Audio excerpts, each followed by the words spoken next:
জাতিৰ গৌৰৱ জুবিন গাৰ্গ যি বিশ্ব মানচিত্ৰত গোটেই অসমখন জিলিকাই থৈছে। এতিয়া গোটেই বিশ্বই জুবিন গাৰ্গৰ ওপৰত চৰ্চা কৰিছে, তেওঁৰ ওপৰত ৰিচাৰ্চ কৰিবলৈ আৰম্ভ কৰিছে। তেনেস্থলত আমাৰ অসমত নিজৰ জেগাতে যদি জুবিন গাৰ্গৰ প্ৰতিচ্ছবিসমূহ মুচি পেলোৱা হয়, তাতকৈ দুখৰ কথা একো হ'ব নোৱাৰে। চ' বহুত দুখ পাইছোঁ এইটো দেখি। মই ভাবোঁ তেওঁৰ ফটোখিনিয়ে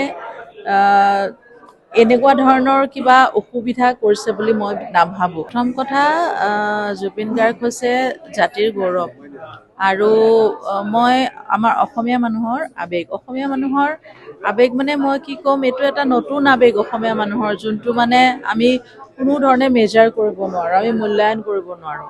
সেই আৱেগতে অসমীয়া মানুহে বিভিন্ন মুৰাল আঁকিছে বিভিন্ন জেগাত, ক'ৰবাত ৱালত, ক'ৰবাত ব্ৰিজৰ তলত, ক'ৰবাত স্কুলত, দেৱালত, তেনেকৈ তেওঁলোকে এইটো মৰমত কৰিছে।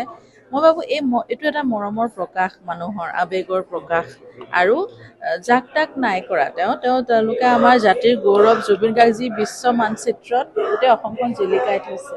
এতিয়া গোটেই বিশ্বই জুবিন গাৰ্গৰ ওপৰত চৰ্চা কৰিছে, তেওঁৰ ওপৰত ৰিচাৰ্চ কৰিবলৈ আৰম্ভ কৰিছে। তেনেস্থলত আমাৰ অসমত নিজৰ জেগাতে যদি জুবিন গাৰ্গৰ প্ৰতিচ্ছবিসমূহ মুচি পেলোৱা হয়, তাতকৈ দুখৰ কথা একো হ'ব নোৱাৰে। চ' বহুত দুখ পাইছোঁ এইটো দেখি। মই ভাবোঁ তেওঁৰ ফটোখিনিয়ে এনেকুৱা ধৰণৰ কিবা অসুবিধা কৰিছে বুলি মই নাভাবোঁ। আৰু এইখিনি গোটেই ফেনখিনি, অনুৰাগীখিনিয়ে নিজৰ আৱেগেৰে অংকন কৰা চিত্ৰ, সেইটো কোনেও কাকো স্পনচৰ কৰি জোৰ কৰি অঁকা বস্তু নহয়, সেইটো স্বতঃস্ফূৰ্তভাৱে চবেই কৰিছে। গতিকে তাত যথেষ্ট আৱেগ আৰু সন্মান, মৰম জড়িত হৈ আছে। এই কথাখিনি যাতে যত্ন লয় প্ৰশাসনে, সেইটোৱে মই বিচাৰিম। আৰু চৰকাৰৰ ক্ষেত্ৰত মই একো কমেণ্ট কৰিবলৈ মই নিবিচাৰোঁ, কাৰণ এইখন মোহাৰিছে প্ৰশাসনৰ দায়িত্বতে আছে এইবিলাক বস্তু। কাৰণ চৰকাৰ অকল এটা জেগাৰ নহয়, তেওঁলোকে গোটেই অসমখনৰ বিভিন্ন ডিপাৰ্টমেণ্ট ভগাই দিছে।